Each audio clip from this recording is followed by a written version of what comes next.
Hello everyone, welcome back to knowledge A to Z. Knowledge A to জেডে তোমাদের সবাইকে স্বাগত জানাই। তো আজকের ভিডিওতে আমরা তোমাদের ক্লাস 10-এ তোমাদের যে সেকেন্ড যে চ্যাপ্টারটি রয়েছে বায়ুমণ্ডল, সেই বায়ুমণ্ডলে আজকে আমরা সেকেন্ড পার্ট নিয়ে আলোচনা করব। তো আজকের পার্টে যেটা রয়েছে তোমরা হয়তো দেখতেই পাচ্ছ, দেখো তাপ রয়েছে, উষ্ণতা রয়েছে, আর কি রয়েছে, বিশ্ব উষ্ণায়ন রয়েছে। তাপ রয়েছে, উষ্ণতা রয়েছে, আর বিশ্ব উষ্ণায়ন রয়েছে। এই পুরো টপিকটা জুড়ে থাকবে আজকের এই ভিডিও। তার আগে বলবো, যদি তোমরা কেউ পার্ট 1 এর ক্লাস না দেখে থাকো তাহলে অবশ্যই পার্ট 1 এর ক্লাসটি দেখে নেওয়ার রিকোয়েস্ট রইল। যদি তোমরা পার্ট 1টা না দেখে পার্ট 2টা দেখতে আসো তাহলে কিন্তু সেক্ষেত্রে তোমাদের একটু বুঝতে অসুবিধে হতে পারে। তো চলো শুরু করে দিই আজকে আমরা পার্ট 2 এর ক্লাস। প্রথমেই আমরা পড়বো ইনসোলেশন, তারপরে আসবো আমরা টেম্পারেচার, তারপরে পড়বো গ্লোবাল ওয়ার্মিং। ঠিক আছে, তো তার আগে বলবো, যদি তোমাদের এই ভিডিওটা তোমরা যদি কেউ নতুন দেখে থাকো, যদি কেউ এই চ্যানেলে নতুন এসে থাকো তাহলে অবশ্যই চ্যানেলটাকে সাবস্ক্রাইব করে পাশে থাকা বেল আইকনটা ক্লিক করে রেখে দিও। আর এই ভিডিওটা ভালো লাগলে ভিডিওটা একটা লাইক করে দিও। তো প্রথম চলে আসছি আমি, প্রথম যে টপিক ইনসোলেশন। দেখো, এই ইনসোলেশন তাপ, এটার উপর ডিপেন্ড করছে আজকে যে পার্টটা পড়াবো, মানে তোমার তাপ, উষ্ণতা আর গ্লোবাল ওয়ার্মিং। ইনসোলেশন কি?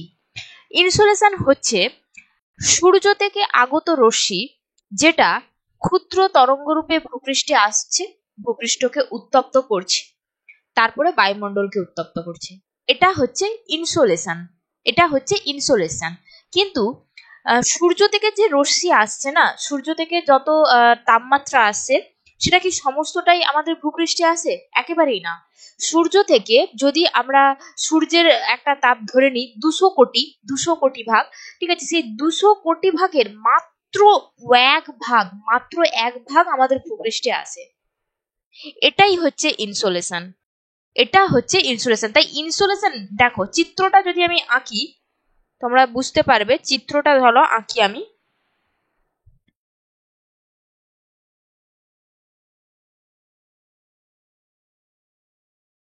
এটা হচ্ছে ভূপৃষ্ঠ, তারপরে ধরো রয়েছে, এটা ধরো সূর্য। দেখা যাচ্ছে তো? হুম, আমি একটু সরে যাচ্ছি তাহলে দেখতে সুবিধা হবে। এটা হচ্ছে সূর্য।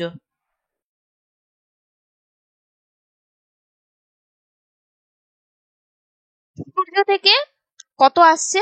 সূর্য থেকে রশ্মি আসছে আমাদের ভূপৃষ্ঠে, সূর্য থেকে আমাদের রশ্মি আসছে ভূপৃষ্ঠে, সূর্য থেকে আমাদের রশ্মি আসছে ভূপৃষ্ঠে। তাহলে আমি যে বললাম এই সূর্য রশ্মি কত আসছে, যেটা টেম্পারেচার যদি আমরা 200 কোটি ভাগ ধরি, 200 কোটি ভাগ ধরি, তার মাত্র এক ভাগ, তার মাত্র এক ভাগ আসছে আমাদের ভূপৃষ্ঠে, তার মাত্র এক ভাগ আসছে আমাদের ভূপৃষ্ঠে। বোঝা গেল? সূর্য রশ্মি যেটা ভূপৃষ্ঠে আসছে, সেটার যদি আমরা 200 কোটি ভাগ ধরি, তার মাত্র এক ভাগ আসছে আমাদের ভূপৃষ্ঠে। এটাই হলো ইনসোলেশন বা সূর্য রশ্মির তাপীয় ফল। চলো সংজ্ঞাটা একবার দেখে নিই কি রয়েছে। সূর্য থেকে বিকিরিত তাপ শক্তির যে অতি ক্ষুদ্র ভগ্নাংশ ক্ষুদ্র তড়িৎ চুম্বক তরঙ্গ বা আলোক তরঙ্গ রূপে পৃথিবীতে পৌঁছে ভূপৃষ্ঠ, দেখো ভূপৃষ্ঠ এবং বায়ুমণ্ডল নেক্সট উত্তপ্ত করবে এই যে বায়ুমণ্ডল। এই যে সূর্য আর এই যে ভূপৃষ্ঠ, এই যে মাঝের অংশটা, এই যে মাঝের অংশটা, এটা হচ্ছে কিন্তু আমাদের বায়ুমণ্ডল। যে বায়ুমণ্ডলের লেয়ার গুলো আমরা আগের ক্লাসে পড়ে নিয়েছি, টপোস্ফিয়ার, স্ট্র্যাটোস্ফিয়ার, মেসোস্ফিয়ার, থার্মোস্ফিয়ার, তারপরে রয়েছে কি এক্সোস্ফিয়ার, ম্যাগনেটোস্ফিয়ার, এগুলো কিন্তু আমরা পড়ে নিয়েছি। এই লেয়ার গুলো রয়েছে এই বায়ুমণ্ডলের এই অংশটায়। বোঝা গেল? তা প্রথমে সূর্যরশ্মি এসে বায়ুমণ্ডল ভেদ করে এসে ফার্স্ট ভূপৃষ্ঠকে উত্তপ্ত করবে, তারপরে ভূপৃষ্ঠ থেকে ধীরে ধীরে ধীরে ধীরে ধীরে ধীরে ধীরে ধীরে উপর দিকে যাবে, মানে একটা একটা করে লেয়ার উত্তপ্ত করে করে যাবে। বোঝা গেল? এটাই হচ্ছে সূর্যরশ্মির তাপীয় ফল বা ইনসোলেশন। ইনসোলেশনটা বোঝা খুবই জরুরি, কারণ এর পরের যে পার্টগুলো রয়েছে সেগুলো পুরোটাই ডিপেন্ড করছে ইনসোলেশনের বেসিক কনসেপ্টের উপর। তাই এই অংশটা ভালো করে তোমরা ক্লিয়ার করো। ঠিক আছে, এই হলো। আর হ্যাঁ, আরেকটা কথা যেটা বলবো সেটা হচ্ছে, যদি তোমাদের 2 নম্বরের প্রশ্ন এসে থাকে ইনসোলেশন কাকে বলে, তারপরে ধরো আসে যে কার্যকর সৌর শক্তি, তারপরে ধরো পৃথিবীর অ্যালবেডো বা নিষ্ক্রিয় সৌরতাপ, এই যে জিনিসগুলো আসে এগুলো তোমাদের হয়তো 2 নম্বরের সংজ্ঞা হিসেবে আসতে পারে। তাই সংজ্ঞার সাথে সাথে তোমরা কিন্তু অবশ্যই চিত্র ব্যবহার করবে। যদি তোমরা ছবি না দাও সেক্ষেত্রে নাম্বার অনেকটা মানে কমে যেতে পারে। তাই ছবি ডায়াগ্রাম কিন্তু অবশ্যই তোমরা প্র্যাকটিস করো। এই ধরো আমি যেমন ইনসুলেশন কাকে বলে এটা একটা বোঝালাম এই ছবির মাধ্যমে, এরকম একটা ছোট ছোট ছবি তোমরা এঁকে দিতে তোমাদের তো এমন বেশি কিছু সময় যাবে না। তাই ছবিটা ডায়াগ্রাম আঁকা প্র্যাকটিস করো। বোঝা গেল? চলো তাহলে ইনসুলেশন আমরা বুঝে নিয়েছি। এরপর আমরা যেটা দেখবো সেটা হচ্ছে হিট বাজেট।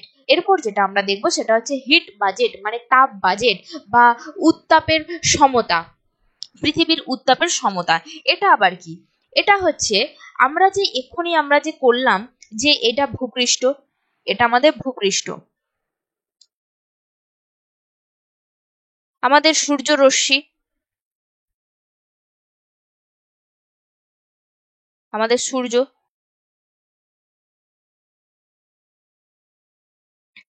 সূর্য রশ্মি আমরা দেখো এখানে কিন্তু দেখিয়েছি কি, এই যে সূর্য রশ্মি আসছে, সূর্য রশ্মি আসছে ভূপৃষ্ঠে, সূর্য রশ্মি আসছে ভূপৃষ্ঠে। এরপর তো ভূপৃষ্ঠকে উত্তপ্ত করলো, নেক্সট কাজ কি? বায়ুমণ্ডল, মানে এর এর এইভাবে যাবে, এবার বায়ুমণ্ডলকে উত্তপ্ত করে করে যাবে, এক একটা লেয়ারকে উত্তপ্ত করে করে যাবে, তাই তো? তাহলে যখন সূর্যরশ্মি ভূপৃষ্ঠে আসে তখন সেটা আসে ক্ষুদ্র তরঙ্গ রূপে, কিন্তু যখন সেটা পুনঃবিকিরিত হয়ে মহাশূন্যে ফিরে যায় তখন সেটা হবে দীর্ঘ তরঙ্গ রূপে। তাহলে আমাদের যে এখানে সূর্যরশ্মি আসছে, এই যে সূর্যরশ্মি আসছে, ঠিক আছে, এই যে সূর্যরশ্মি আসছে, এইগুলো কি আসছে? এইগুলো আসছে কিন্তু আমাদের ক্ষুদ্র তরঙ্গ রূপে, যেটা মোস্ট ইম্পর্টেন্ট। সব কিছুতে আমাদের এই অংশটা লাগবে। পৃথিবীতে ভূপৃষ্ঠে ভূপৃষ্ঠে যখন সূর্যরশ্মি আসে তখন সব সময় সব ক্ষেত্রে আসে কি হিসেবে? ক্ষুদ্র তরঙ্গ রূপে। কিন্তু সেটা যখন পুনঃবিকিরিত হয়ে আবার যখন মহাশূন্যে ফিরে যায়, আবার এটা মহাশূন্যে ফিরে যাচ্ছে, এটা আবার মহাশূন্যে ফিরে যাচ্ছে, তখন কিভাবে যাচ্ছে? এটা আবার মহাশূন্যে ফিরে যাচ্ছে, তখন যাচ্ছে এটা দীর্ঘ তরঙ্গ রূপে। বোঝা গেল? এই এইটা হলো মানে এই যে ব্যালেন্স, এই যে সূর্যরশ্মি আসছে ক্ষুদ্র তরঙ্গ রূপে, আবার ফিরে যাচ্ছে দীর্ঘ তরঙ্গ রূপে, পুনঃবিকিরিত হয়ে মহাশূন্যে ফিরে যাচ্ছে, এই যে এর ফলে যে একটা উত্তাপ, একটা তাপের যে ভারসাম্য সেটা কিন্তু বজায় থাকছে। এটাই হলো হিট ব্যালেন্স বা তাপ বাজেট বা হিট বাজেট। বোঝা গেল? চলো সংজ্ঞাটা একবার দেখে নিই কি রয়েছে। যে পরিমাণ আগত, দেখো সৌর বিকিরণ যে পরিমাণ আগত, এগুলো সব আগত আসছে ভূপৃষ্ঠে আসছে, ঠিক আছে, ক্ষুদ্র তরঙ্গ রূপে পৃথিবী পৃষ্ঠে বা বায়ুমণ্ডলে পৌঁছচ্ছে, তা সেইগুলোই মানে এইগুলোই কি হচ্ছে আবার দীর্ঘ তরঙ্গ রূপে দেখো আবার পুনঃবিকিরিত হয়ে আবার মহাশূন্যে ফিরে যাচ্ছে। এর ফলে উষ্ণতার ভারসাম্য দেখা যায়। আগেই বলেছি উষ্ণতার মধ্যে একটা যে ভারসাম্য, তাপের যে একটা সমতা সেটা বজায় থাকে। এইটাকেই বলা হয় হিট বাজেট বা তাপ বাজেট বা উত্তাপের সমতা। বোঝা গেল? পৃথিবীর উত্তাপের সমতা, এই হলো আমাদের তাপ বাজেট। কিন্তু এই তাপ বাজেট তো আমরা তো দেখলাম যে আমরা দেখছি যে 200 কোটি ভাগ, মানে সূর্যের উত্তাপকে যদি আমরা 200 কোটি ভাগ ধরে নিই তার তো মাত্র 1 ভাগ আমাদের ভূপৃষ্ঠে আসছে। সেটাকে আবার আমরা কত ধরবো? যে সৌর বিকিরণটা হচ্ছে সেটাকে আমরা ধরবো 100%। সেই 1 ভাগটাকে যদি আমরা 100% ধরে নিই, তার একটা হিসেব আছে যে মানে পৃথিবীতে আসছে আবার ফিরে যাচ্ছে, মহাশূন্যে ফিরে যাচ্ছে, এইটা আবার একটা হিসেব রয়েছে যেটা তাপ বাজেটের হিসেব বলে। সেটা আমরা এবার দেখে নিই, চলো সেটা আমরা এবার দেখে নিই।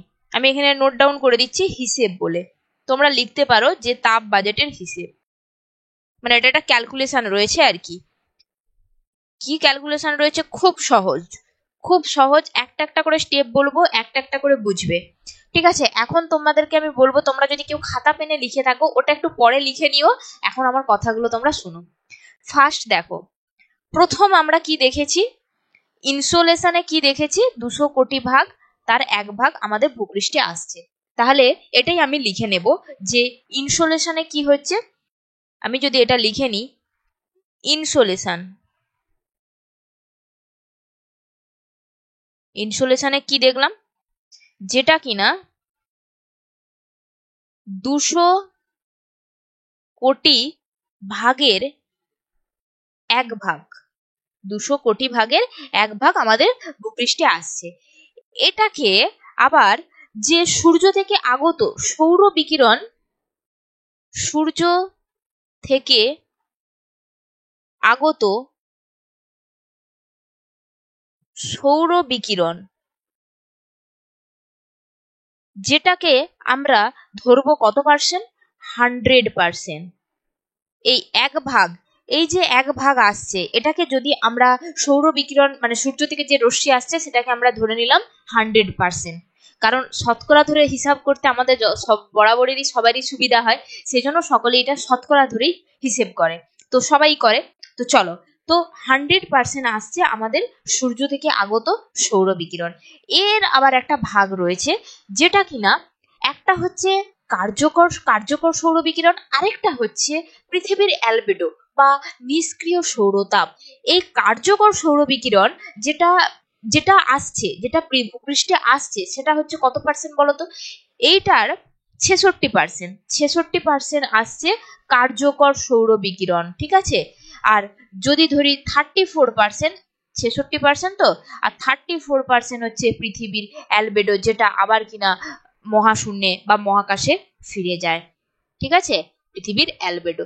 এইগুলোর আবার একটা ক্যালকুলেশন রয়েছে, যেটা আমি স্টেপ বাই স্টেপ তোমাদেরকে বোঝাচ্ছি। চলো দেখো, প্রথম আমি লিখলাম কার্যকর সৌর বিকিরণ। কার্যকর সৌর বিকিরণ, কার্যকর সৌর বিকিরণ যেটা 66%, যেটা আসছে কিভাবে আসছে, সেটা ক্ষুদ্র তরঙ্গ রূপে। আমি আগেই বলেছি যে এই কনসেপ্টটা কিন্তু সব ক্ষেত্রেই লাগবে, ক্ষুদ্র তরঙ্গ রূপে আসছে কার্যকর সৌর বিকিরণ। বোঝা গেল? কার্যকর সৌর বিকিরণ যেটা কিনা আমাদের ক্ষুদ্র তরঙ্গ রূপে। দেখো আমি এখানে বলেছি যে সূর্য থেকে যে রশ্মিগুলো ভূপৃষ্ঠে আসছে সেগুলো ক্ষুদ্র তরঙ্গ, আর যেটা যাবে সেটা হচ্ছে কি দীর্ঘ তরঙ্গ। যেটা আসছে সেটা ক্ষুদ্র তরঙ্গ, আর যেটা যাবে পুনঃবিকিরিত হয়ে আবার মহাশূন্যে বা মহাকাশে ফিরে যাবে সেটা হচ্ছে দীর্ঘ তরঙ্গ। তাহলে এখানেও কার্যকর সৌর বিকিরণ মানে যেটা আসছে, কার্যকর সৌর বিকিরণ মানে যেটা কার্যকরী হচ্ছে, ঠিক আছে, যেটাকে আমরা শোষণ করে নিচ্ছে, ঠিক আছে, যেটা কার্যকর হচ্ছে মানে যেটাকে আমরা ব্যবহার করছি, সেটা কি, সেটা 66% ক্ষুদ্র তরঙ্গ রূপে আসছে। যেহেতু ক্ষুদ্র তরঙ্গ, তার একটা ভাগ যেটার মধ্যে কিনা বায়ুমণ্ডল দ্বারা, যেটার মধ্যে কিনা বায়ুমণ্ডল দ্বারা শোষিত হচ্ছে কত বলতো? বায়ুমণ্ডল দ্বারা শোষিত হচ্ছে 15%। তারপরে রয়েছে মেঘ দ্বারা, মেঘ দ্বারা শোষিত হচ্ছে, দেখা যাচ্ছে তো, হ্যাঁ, মেঘ দ্বারা শোষিত হচ্ছে কত? মেঘ দ্বারা শোষিত হচ্ছে 3%। আর রয়েছে কি ভূপৃষ্ঠ, ভূপৃষ্ঠ দ্বারা শোষিত হচ্ছে 48%। যেটার টোটাল করলে কত হবে? যেটা টোটাল করলে হবে 66%। এটা হলো আমাদের কার্যকর সৌর বিকিরণ, যেটা 66% কোথা থেকে এলো সেটা কিন্তু আমরা দেখালাম। যেখানে বায়ুমণ্ডল শোষিত করে নিচ্ছে কত? 15%, মেঘ শোষিত করে নিচ্ছে 3%, আর ভূপৃষ্ঠ শোষিত করে নিচ্ছে 48%। যেটা যোগফল করলে কত হবে? যেটার যোগফল করলে হবে 66%। এটা হলো কার্যকর সৌর বিকিরণ, যেটা ক্ষুদ্র তরঙ্গ রূপে আমাদের ভূপৃষ্ঠে আসছে। আরেকটা কি রয়েছে? আরেকটা রয়েছে নিষ্ক্রিয় সৌরতাপ, যেটাকে বলছি আমরা পৃথিবীর অ্যালবেডো, যেটা কিনা রয়েছে 34%, যেটা কিনা রয়েছে 34%। তো সেটা কিভাবে হচ্ছে সেটাও দেখবো। দাঁড়াও, এটাকে একটু ছোট করে দিই।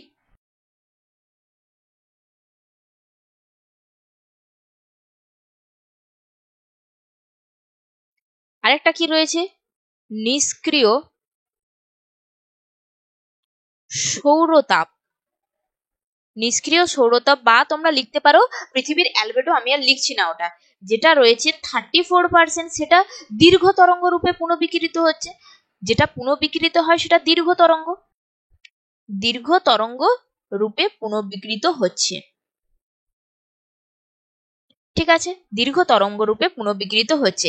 এইটা আবার মেঘ দ্বারা প্রতিফলিত হয়ে যাচ্ছে 25%, যেটা কিনা মেঘ দ্বারা প্রতিফলিত হচ্ছে কত? 25%। মহাকাশ দ্বারা বিচ্ছুরিত হচ্ছে, মহাকাশ দ্বারা বিচ্ছুরিত হচ্ছে 6%। আর ভূপৃষ্ঠ দ্বারা প্রতিফলিত হচ্ছে, ভূপৃষ্ঠ দ্বারা প্রতিফলিত হচ্ছে 3%, যেটা টোটাল করলে কত হবে? 34%, যেটা টোটাল করলে হবে 34%। বোঝা গেল? দেখো তাহলে কি, সূর্য থেকে আগত আমাদের সৌর বিকিরণকে আমরা কত ধরেছি? 100%। 100%-এর একটা হচ্ছে কার্যকর, যেটা ক্ষুদ্র তরঙ্গ রূপে ভূপৃষ্ঠে আসছে, আরেকটা হচ্ছে নিষ্ক্রিয়, যেটা কোনো কাজেই লাগে না। ঠিক আছে, এরকমটা বলতে পারো নিষ্ক্রিয় সৌরতাপ, যেটা কিনা দীর্ঘ তরঙ্গ রূপে আবার মহাকাশে ফিরে যাচ্ছে। সেখানে দেখো মেঘ দ্বারা প্রতিফলিত হয়ে যাচ্ছে 25%, আর মহাকাশ দ্বারা বিচ্ছুরিত হচ্ছে 6%, আর রয়েছে কি ভূপৃষ্ঠ দ্বারা প্রতিফলিত হয়ে যাচ্ছে 3%, যেটা মোট করলে হবে 34%। তাহলে আমরা এই 100%-এর যে ব্যাখ্যা, সেটা কিন্তু আমরা বুঝে গেলাম। একটা হচ্ছে কার্যকর সৌর বিকিরণ, আর এটা হচ্ছে নিষ্ক্রিয় সৌরতাপ বা পৃথিবীর অ্যালবেডো, যেটা কিনা আবার পুনঃবিকিরিত হয়ে দীর্ঘ তরঙ্গ রূপে আবার মহাকাশে ফিরে যায়। আর কার্যকর সৌর বিকিরণ কি? যেটা ভূপৃষ্ঠে আসছে, ক্ষুদ্র তরঙ্গ রূপে ভূপৃষ্ঠে আসছে এবং ভূপৃষ্ঠকে উত্তপ্ত করে এবং ধীরে ধীরে বায়ুমণ্ডলকে উত্তপ্ত করছে, একেই বলা হয় কার্যকর সৌর বিকিরণ। বোঝা গেল? যদি তোমরা কেউ এবার লিখতে চাও তাহলে এখানটা লিখে নিতে পারো। এখানটা বোঝা খুবই জরুরি।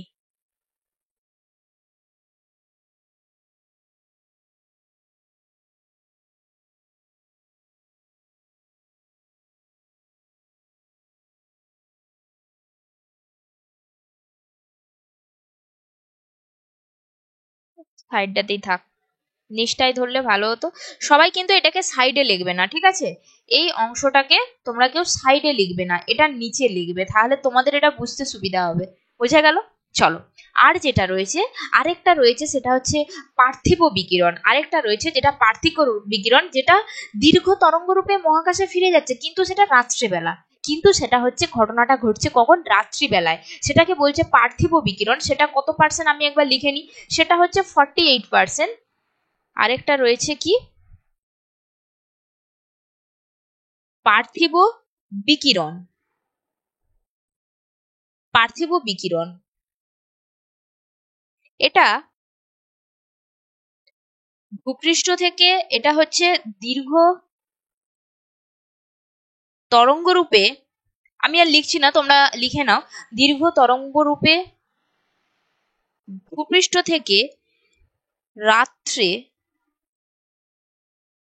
ফিরে যায়, যেটার পার্সেন্টেজ কত? যেটার পার্সেন্টেজ হচ্ছে 48%। সেটা কিভাবে ভাঙবো? মহাশূন্যে যায়, মহাশূন্যে এই 48%-এর মধ্যে মহাশূন্যে যাচ্ছে কত জানো তো? 6%, মাত্র 6%। আর বায়ুমণ্ডলে যাচ্ছে, বায়ুমণ্ডলে যায় 42%। টোটাল হচ্ছে 48%। এটা কি হচ্ছে? এই দুটোর মধ্যে তফাৎ এটাই যে পার্থিব বিকিরণ সেটা দীর্ঘ তরঙ্গ রূপে মহাকাশে যখন ফিরে যায়, সেটা হচ্ছে ভূপৃষ্ঠ থেকে যখন ফিরে যায়, সেটা হচ্ছে রাত্রিবেলায়। ঠিক আছে, তার মধ্যে মাত্র 6% মহাকাশে মিশে যায়, মহাকাশে ফিরে যায়, আর 42% যেটা হচ্ছে বায়ুমণ্ডলে যায়। বোঝা গেল? এটা হলো পার্থিব বিকিরণ। ক্লিয়ার? সবাই এতটা যদি কেউ বুঝতে পেরে থাকো তাহলে আমাকে কমেন্ট করে জানিও। ঠিক আছে, নেক্সট যাব আমরা পরবর্তী যে অংশ, সেটা হচ্ছে বায়ুমণ্ডল উত্তপ্ত হওয়ার পদ্ধতি। বায়ুমণ্ডল উত্তপ্ত হওয়ার পদ্ধতি ভেরি ভেরি ইম্পর্টেন্ট একটা প্রশ্ন, বায়ুমণ্ডল উত্তপ্ত হওয়ার পদ্ধতি। এখানে দেখো, বেশ কিছু পয়েন্ট রয়েছে, 6-7টা মতো পয়েন্ট রয়েছে, যেটার মধ্যে মূল হচ্ছে 3টে। সেটা হচ্ছে বিকিরণ পদ্ধতি, পরিবহন পদ্ধতি আর হচ্ছে পরিচলন পদ্ধতি। প্রথমে আসবো আমি বিকিরণ পদ্ধতি। বিকিরণ পদ্ধতিতে কি হয়? বিকিরণ পদ্ধতিতে কি হয়? বিকিরণ পদ্ধতি এটাই, ধরো এটা আমার মোমবাতি, এটাকে ধরে নাও একটা মোমবাতি, এটা হচ্ছে মোমবাতির শিখা, মোমবাতিটা জ্বলছে, ঠিক আছে। আমি এখানে একটা হাত রাখলাম, আমি এধারে হাত রাখছি, মোমবাতিটা জ্বলছে, এটা ভূপৃষ্ঠ, ঠিক আছে। মোমবাতি জ্বলছে, এটা হচ্ছে বায়ুমণ্ডল। এই যে অংশটা, এই যে মাঝখানে মোমবাতি আর এই ভূপৃষ্ঠের মাঝখানে যে ডিস্টেন্সটা, এটা হচ্ছে আমাদের বায়ুমণ্ডল। ক্লিয়ার? মোমবাতির আলো পেয়ে, মোমবাতির তাপ পেয়ে ভূপৃষ্ঠ ফার্স্ট উত্তপ্ত হলো, তারপরে কি করছে সে এই বায়ুমণ্ডলের দিকে বিকিরিত হচ্ছে, মানে এক স্থান থেকে অন্য স্থানে বিকিরিত হচ্ছে, এক স্থান থেকে আরেক স্থানে তাপ বিকিরণ হচ্ছে, তাপ সঞ্চালন হচ্ছে। এটা হচ্ছে বিকিরণ পদ্ধতি, যেটার মাধ্যমে বায়ুমণ্ডল সর্বাধিক উত্তপ্ত হয় এই বিকিরণ পদ্ধতির মাধ্যমে। ক্লিয়ার? বোঝা গেল? এটাই হচ্ছে বিকিরণ পদ্ধতি, এটাই এখানে ডেসক্রাইব করা রয়েছে। আর দেখো ছবিও দেয়া রয়েছে, যে ছবিটা দেখা যাচ্ছে, হ্যাঁ দেখা যাচ্ছে, দেখো উত্তপ্ত ভূপৃষ্ঠ, এখানে তাপ বিকিরণ ঘটছে, ঠিক আছে। এখানে লেখা রয়েছে উত্তপ্ত ভূপৃষ্ঠ থেকে তাপ সোজা উপরের দিকে দীর্ঘ তরঙ্গ রূপে বিকিরিত হচ্ছে। আমি কি বলেছিলাম? সূর্য থেকে যখন আসবে সেটা ক্ষুদ্র তরঙ্গ, আর যখন যাবে তখন সেটা দীর্ঘ তরঙ্গ রূপ, তাই তো? তাহলে উত্তপ্ত ভূপৃষ্ঠ থেকে তাপ যখন বিকিরিত হচ্ছে তখন সেটা দীর্ঘ তরঙ্গ রূপে হচ্ছে। এখানে এটা লিখে নিও, আমি আর পড়ছি না, এর ব্যাখ্যাটা আমি জাস্ট বুঝিয়ে দিলাম। নেক্সট যাব যেটা, সেটা হচ্ছে পরিবহন। পরিবহনটা কি? পরিবহন হচ্ছে তাপ পাশে পাশে সঞ্চালিত হয়। সেটা আবার কিরকম? দাঁড়াও, বোঝানোর চেষ্টা করছি।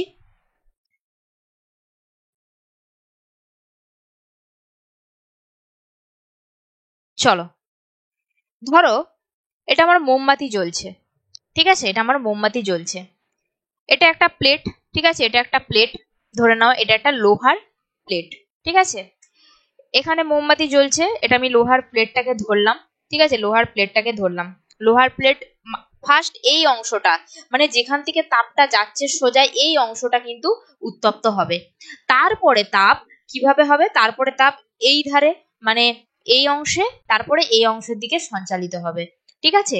ফার্স্ট আমি যদি এরকম করে ধরি, ফার্স্ট এই অংশটা উত্তপ্ত হবে, তারপরে এই সাইড এবং এই সাইডে গোটা প্লেটটা ধীরে ধীরে তাপ সঞ্চালিত হয়ে যাবে। বোঝা গেল? বোঝাতে পেরেছি? ধরো এটা মোমবাতি জ্বলছে, ঠিক আছে, আবারও বলছি, ধরো এটা মোমবাতি জ্বলছে, ঠিক আছে, আমি বোঝানোর সুবিধার্থে আমি মোমবাতিটাকে শুইয়ে দিলাম, ঠিক আছে। তাপ লাগছে এখানটায় সোজা।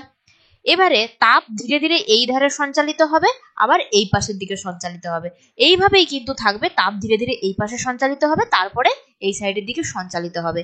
এটা হচ্ছে পরিবহন পদ্ধতি, যে ক্ষেত্রে তাপ, মানে উত্তপ্ত হওয়ার পর তাপ সঞ্চালিত হয়, পাশাপাশি সঞ্চালিত হয়। ক্লিয়ার? দেখো ছবিটা দেখো এবার, যে উত্তপ্ত ভূপৃষ্ঠ তা থেকে তাপ ভূসংলগ্ন উত্তপ্ত বায়ু অপেক্ষাকৃত শীতল বায়ুতে সঞ্চালিত হয়, এবং তারপরে দেখো উষ্ণ পার্শ্ববর্তী অপেক্ষা শীতল বায়ুকে উত্তপ্ত করছে। কারণ কি?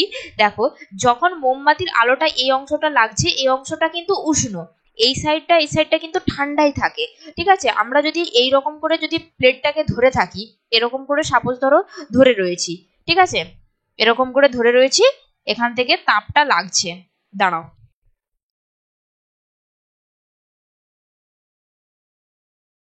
এই ধরো আমি ধরে রয়েছি, এখান থেকে আমার তাপটা লাগছে, ঠিক আছে, তাপটা লাগছে, বোঝা গেল?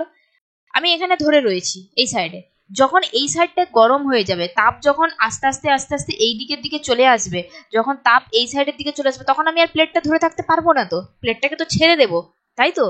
এটা হচ্ছে পরিবহন, কারণ এই সাইডটা ঠান্ডা ছিল, যখন এই সাইডটা উত্তপ্ত হয়ে যাবে তখন কিন্তু আমরা ছেড়ে দেবো, তাই তো? এটা হচ্ছে পরিবহন। বোঝা গেল? ক্লিয়ার কিনা আমাকে জানিও। নেক্সট যাব যেটা, সেটা হচ্ছে পরিচলন। নেক্সট যাব আমরা পরিচলন। পরিচলনটা কি বলতো? পরিচলন হচ্ছে উত্তপ্ত ভূপৃষ্ঠ সাপোজ এটাকে আমি এখানে ড্র করে দেখিয়ে দিচ্ছি, তাহলে ভালো বুঝতে পারবে।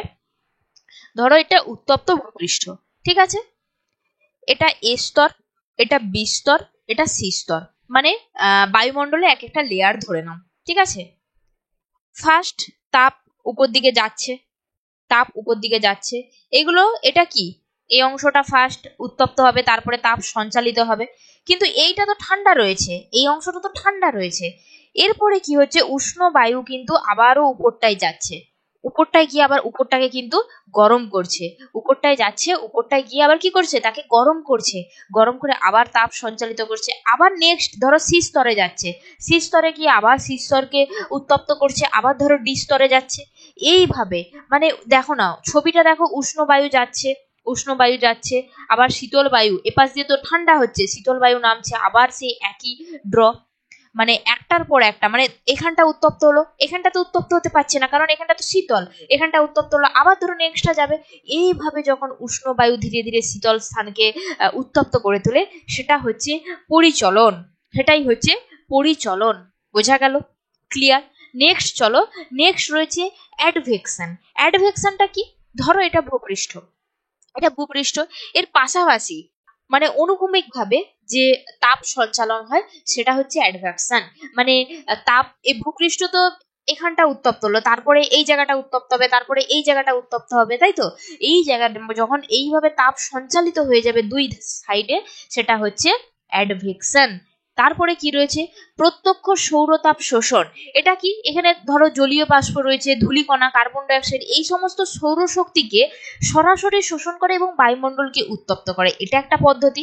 আর রয়েছে লীন তাপ, কারণ কি হয়, জলীয় বাষ্প উপরে উঠে গিয়ে শীতল হয়ে ঘনীভূত হওয়ার সময় লীন তাপ পরিত্যাগ করে, এর ফলে বায়ুমণ্ডল উত্তপ্ত হয়। ঠিক আছে, এই আমাদের 6টা পয়েন্ট রয়েছে সব থেকে। তাহলে যদি তোমাদের পরীক্ষায় প্রশ্ন আসে যে বায়ুমণ্ডল উত্তপ্ত হয় সব থেকে কোন পদ্ধতিতে বেশি উত্তপ্ত হয়, সেটা কিন্তু বিকিরণ পদ্ধতি। ঠিক আছে, চলো নেক্সট নেক্সট টপিক যাব, উষ্ণতার পরিমাপ। এরপরে আমরা যেটা দেখব সেটা হচ্ছে উষ্ণতার পরিমাপ। আমি বলেছি যে তোমার ইনসোলেশনটা গোটাটা কিন্তু জড়িয়ে আছে আমাদের এই টপিকের, ওই বেসিক চিত্র যদি না আমরা বুঝতে পারি তাহলে কিন্তু আমাদের সমস্যা হবে। তো উষ্ণতা পরিমাপ করা হয় কি কি যন্ত্র দ্বারা বা কি দ্বারা মাপা হয়? আমরা সবাই জানি থার্মোমিটার দ্বারা মাপা হয় উষ্ণতা, তাই তো? থার্মোমিটার দ্বারা আমরা টেম্পারেচার মাপি। তাহলে আমি ওটা লিখছি, ঠিক আছে।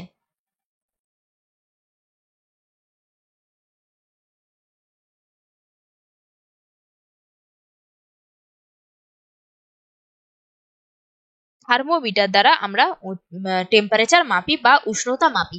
আরেক ধরনের থার্মোমিটার রয়েছে, যেটা হচ্ছে 6 এর গরিষ্ঠ আর লঘিষ্ঠ থার্মোমিটার, যেটার মাধ্যমে বায়ুর বা দিনের যে দিনে একটা মানে নির্দিষ্ট দিনের, ধরো আজকের দিনে যে সর্বোচ্চ আর সর্বনিম্ন তাপমাত্রা মাপা হয়, এটার মাধ্যমে মাপা হয়। সেটা হচ্ছে 6 এর গরিষ্ঠ ও লঘিষ্ঠ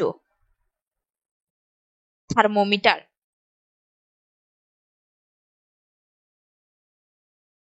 ঠিক আছে, তো আমি একটু লিখে নিই তাহলে তোমরা বুঝতে পারবে। এটার দ্বারা কি হয়, এটার দ্বারা হচ্ছে যে কোনো স্থানের উষ্ণতা মাপা হয়, যে কোনো স্থানের উষ্ণতা মাপা হয়। আর 6 এর গরিষ্ঠ আর লঘিষ্ঠ থার্মোমিটার দিয়ে কি হয়, দিনের সর্বোচ্চ ও সর্বনিম্ন, মানে সেই দিনেরই, ঠিক আছে, সেই দিনেরই সর্বনিম্ন উষ্ণতা মাপা হয়, উষ্ণতা মাপা হয়। ঠিক আছে, 6 এর গরিষ্ঠ আর লঘিষ্ঠ দিয়ে সেই দিনের সর্বোচ্চ সর্বনিম্ন তাপমাত্রা মাপা হয়। তাহলে একটা দিনে সর্বোচ্চ তাপমাত্রা কখন থাকে?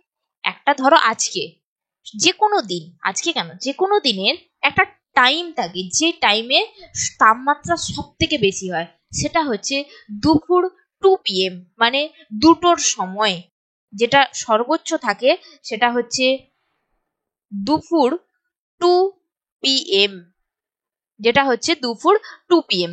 আর সর্বনিম্ন কখন থাকে? সর্বনিম্ন থাকে হচ্ছে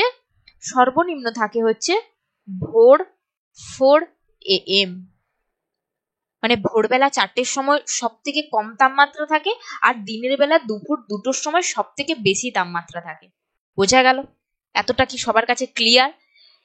নেক্সট দেখব যে এই উষ্ণতা পরিমাপের একক রয়েছে, কিভাবে আমরা কি দ্বারা মাপবো। যেমন ধরো আমরা কোনো রাস্তার দূরত্ব মাপতে গেলে আমরা কি কিলোমিটার ব্যবহার করি, ঠিক আছে। কোনো জলের পরিমাপ ব্যবহার করতে গেলে আমরা বলি এটা 500 লিটার জল, এটা 200, ধরো আমি দোকানে যেয়ে বললাম 500 মুসুর ডাল দাও, ঠিক আছে, সেটা গ্রামে প্রকাশ করি। সেই রকম এই উষ্ণতার মাপারও একক রয়েছে। সেই এককটা কি রয়েছে? উষ্ণতা মাপার যে একক রয়েছে সেটা কি রয়েছে? এক রয়েছে সেলসিয়াস, যেটাকে আমরা ডিগ্রি সি দ্বারা প্রকাশ করি। 2 নম্বর রয়েছে ফারেনহাইট,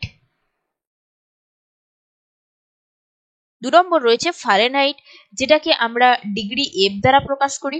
আরেকটা রয়েছে যেটা হচ্ছে রোমার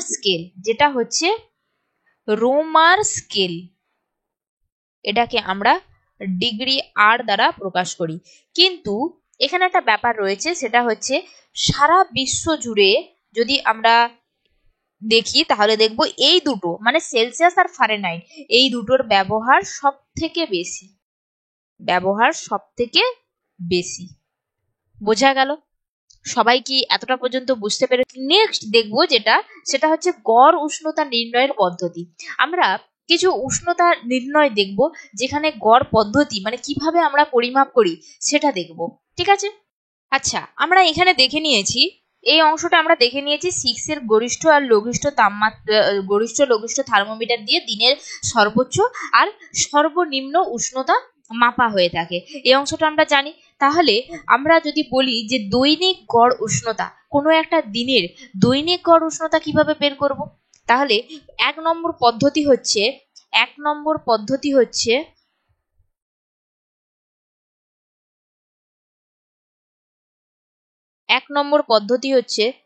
দৈনিক গড় উষ্ণতা। এটাকে আমরা কিভাবে পাবো? দৈনিক গড় উষ্ণতাকে আমরা কিভাবে পাবো? দিনের সর্বোচ্চ উচ্চতা আমরা দেখে নিয়েছি কি দিনের সর্বোচ্চ উচ্চতা কখন থাকে? দুপুরবেলা 2টোর সময়। দিনের সর্বোচ্চ উচ্চতা থাকে দিনের বেলা দুপুর 2টোর সময়, সর্বনিম্ন তাপমাত্রা থাকে ভোরবেলা 4টের সময়। সেটাই করব। তাহলে হচ্ছে দিনের সর্বোচ্চ উষ্ণতা প্লাস ওই দিনেরই দেখা যাচ্ছে তো, হ্যাঁ, সর্বনিম্ন উষ্ণতা, যেটাকে যোগ করে 2 দিয়ে ভাগ করব। কারণ আমরা কি করেছি? গড় করছি। গড় করতে গেলে কি হয়? যোগ করে 2 দিয়ে ভাগ করতে হয়, তো যত থাকে তত দিয়ে ভাগ করতে হয়। তার এক্ষেত্রেও তাই দৈনিক গড় উষ্ণতা মানে ধরে নাও দিনের বেলা সর্বোচ্চ উচ্চতা 2টোর সময় কত রয়েছে, ধরে নাও 30 ডিগ্রি, ঠিক আছে, 30 ডিগ্রি। তারপরে সর্বনিম্ন উষ্ণতা ধরে নাও 8, 20, 21 বা 22, ঠিক আছে। এই দুটোকে যোগ করবে, তাকে 2 দিয়ে ভাগ করলে যেটা পাওয়া যাবে সেটাই হচ্ছে দৈনিক গড় উষ্ণতা। এখন যদি বলি মাসিক গড় উষ্ণতা, নেক্সট 2 নম্বরে কি থাকবে? 2 নম্বরে থাকবে মাসিক গড় উষ্ণতা, কারণ আমরা দিনে বের করে নিয়েছি, এরপর আমরা মাসের হিসাব করব। মাসিক গড় উষ্ণতা কিভাবে বার করব? প্রতিদিনের গড় উষ্ণতার সমষ্টি, প্রতিদিনের মানে ওই মাসের প্রতিদিনের গড় উষ্ণতার সমষ্টি ভাজিত কি হবে? ওই মাসের দিন সংখ্যা, ওই মাসেরই লিখে দিই, নাহলে অনেকে ভুল করবে। ওই মাসের দিন সংখ্যা। এটা আবার কিরকম?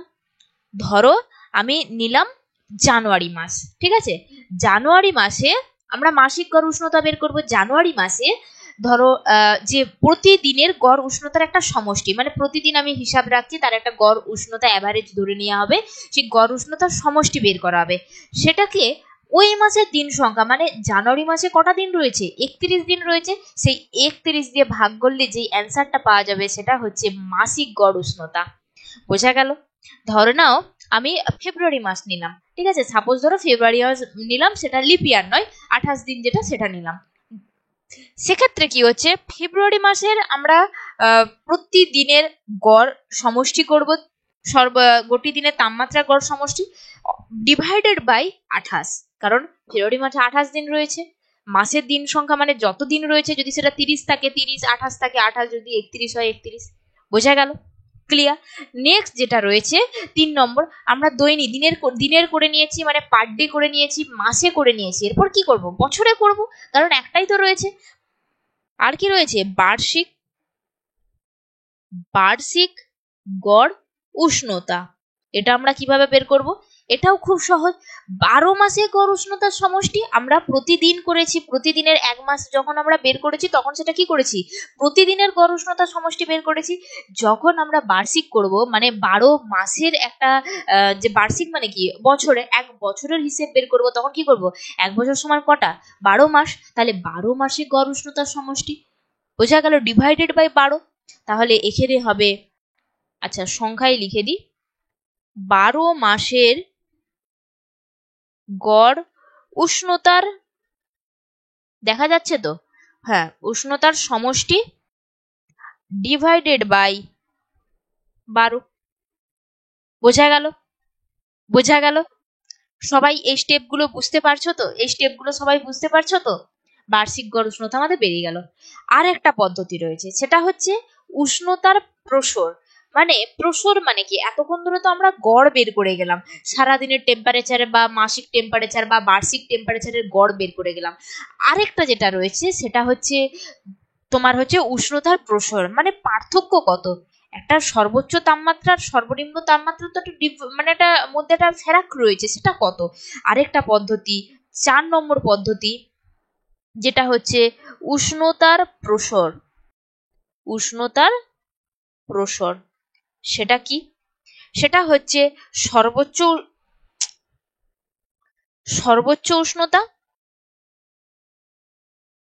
সর্বোচ্চ উষ্ণতা মাইনাস সর্বনিম্ন উষ্ণতা।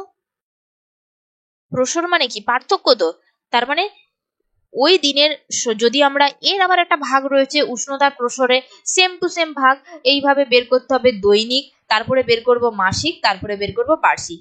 খুব সহজ, আমি একটু বলে দিচ্ছি, তোমরা একটু লিখে নাও।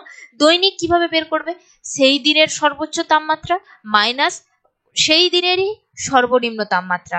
বোঝা গেল?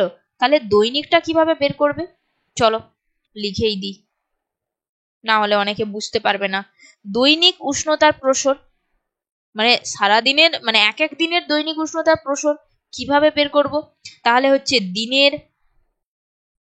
দিনের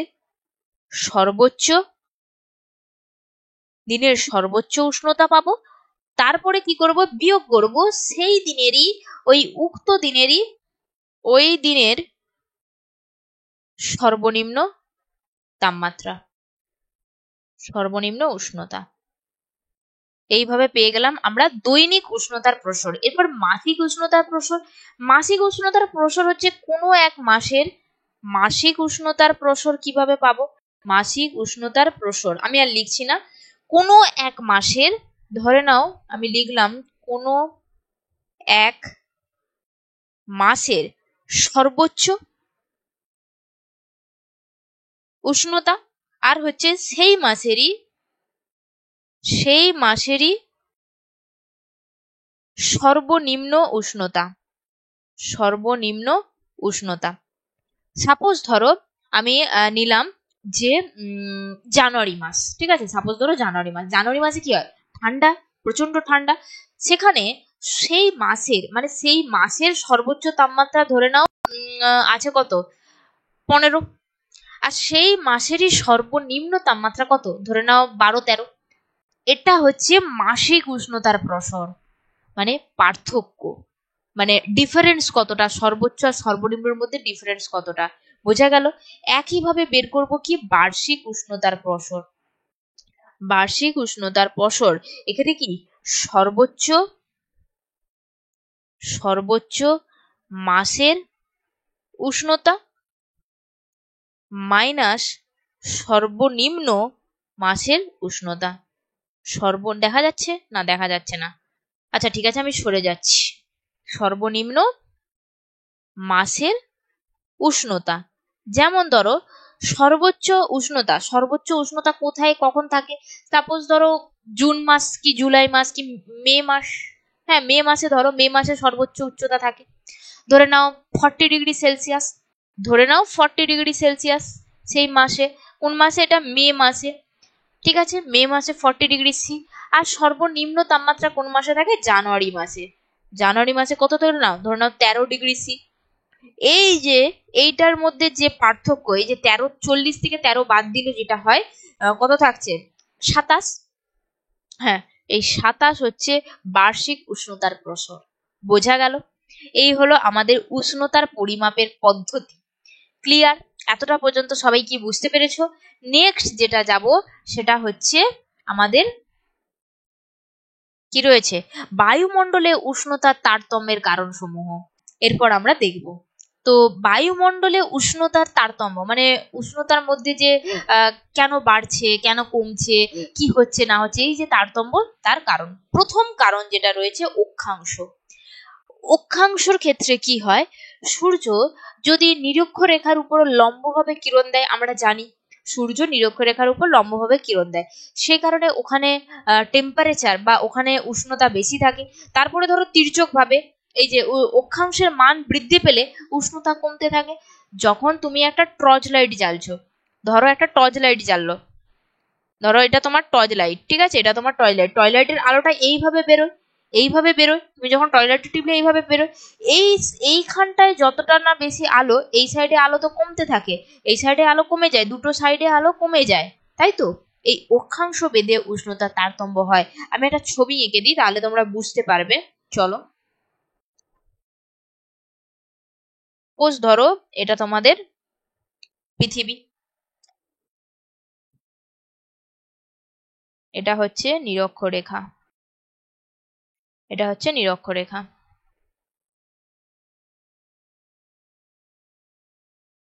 এটা হচ্ছে 23 ডিগ্রি উত্তর, যা মেখে গেল।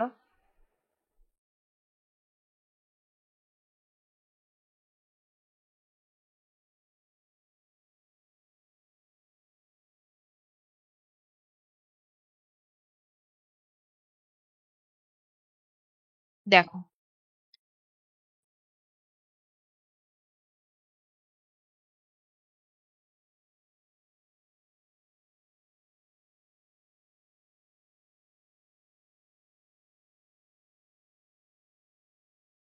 দেখো সূর্যরশ্মি লম্বভাবে কিরণ দিচ্ছে, দাঁড়াও এগুলো লিখে নি তাহলে সুবিধা হবে। এটা কত? 0 ডিগ্রি, এটা হচ্ছে 23.5 ডিগ্রি, এটা হচ্ছে 66.5 ডিগ্রি, এটা হচ্ছে 66.5 ডিগ্রি। ফার্স্ট মানে এটা হচ্ছে নিরক্ষরেখা, এটা 0 ডিগ্রি। তারপরে যে ডট ডট দিয়ে এই রেখাটা আঁকা হয়েছে, এটা হচ্ছে 23.5 ডিগ্রি উত্তর। তারপরে এটা মানে কি, এটা তোমার হচ্ছে তির্যক ভাবে পড়ছে, আর এটা হচ্ছে 66.5 ডিগ্রি উত্তর।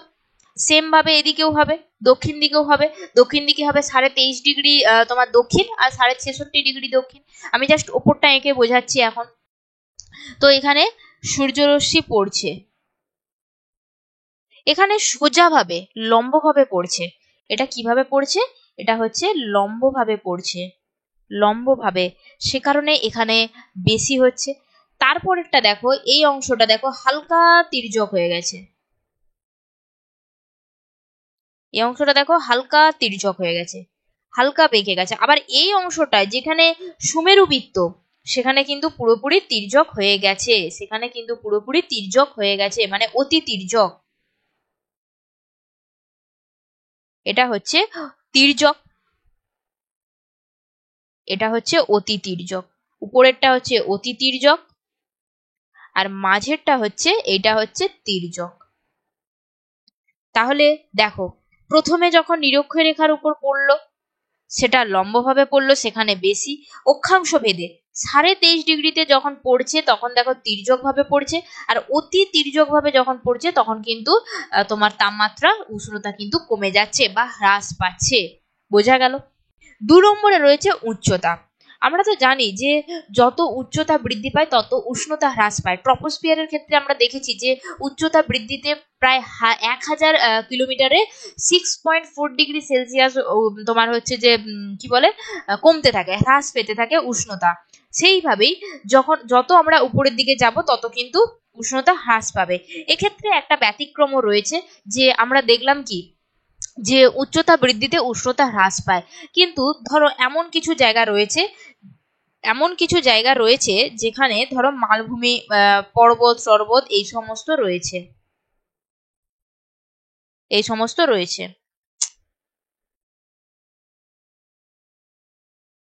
ধরো এই সাইডে উঁচু উঁচু পর্বত রয়েছে, এখানে উঁচু উঁচু পর্বত, আর মাঝখানটা এরকম তোমার ভাগ রয়েছে, ডিপলি গর্ত।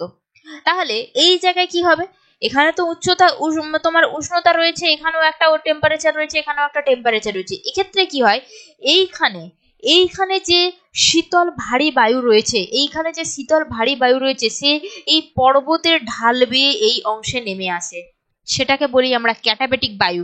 আর এইখানে যে বায়ুগুলো থাকে সে উষ্ণ আর গরম, হালকা আর উষ্ণ হয়ে সে এই উপরের দিকে যায়, এটাকে বলা হয় অ্যানাবেটিক বায়ু। এক্ষেত্রে কি হয়, উচ্চতা বৃদ্ধিতে উষ্ণতাও বৃদ্ধি পায়। এটা একটা ব্যতিক্রম, আগেই বলেছি এটা একটা ব্যতিক্রম। আমি এটাকে লাল দিয়ে ঘিরে দিচ্ছি, এটা ব্যতিক্রম, এটাকে বলা হয় বৈপরীত্য উত্তাপ। এখানে কি ঘটে, এটা হচ্ছে এই জায়গাটা লিখে দিই, দাঁড়াও ছবিটা একটু ছোট করে আঁকি, তাহলে তোমাদের সুবিধে হবে।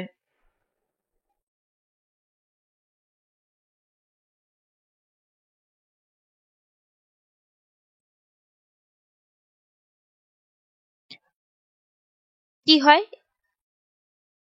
উচ্চতা বৃদ্ধিতে উষ্ণতাও বৃদ্ধি পায়, এটা হচ্ছে ট্যাগলাইন। আমি ছোট্ট করে লিখে দিয়েছি, আমার জায়গা নেই, তোমরা লিখবে যে উচ্চতা বৃদ্ধিতে উষ্ণতাও বৃদ্ধি হয়। এটা হচ্ছে একটা ব্যতিক্রম, যেটাকে আমরা বলবো বৈপরীত্য